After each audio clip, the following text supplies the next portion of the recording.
আজ সে নরোত্তমের কথা বলবো, যিনি আত্মশ্রাদ্ধের পর সর্ববন্ধন মুক্ত হয়েও অতীত বন্ধনকে অস্বীকার করেননি।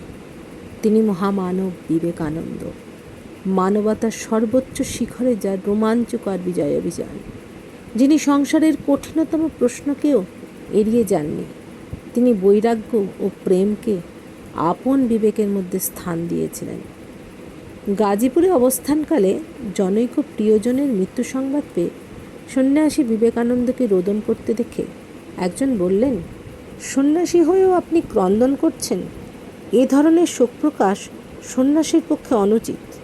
এ কথা শুনে স্বামীজি বজ্রগম্ভীর কণ্ঠে বলে উঠলেন, বলেন কি? সন্ন্যাসী হয়েছি বলে হৃদয়টা বিসর্জন দেব?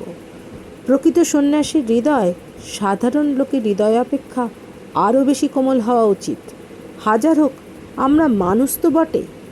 তারপর তার বজ্রকণ্ঠে অচিন্তনীয় অগ্নুৎপাত।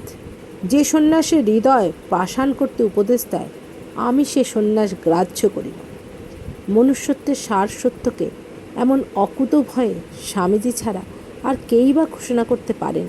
সেই জন্যই তো তিনি দুর্দমনীয় বিশ্বজয়ী বিবেকানন্দ।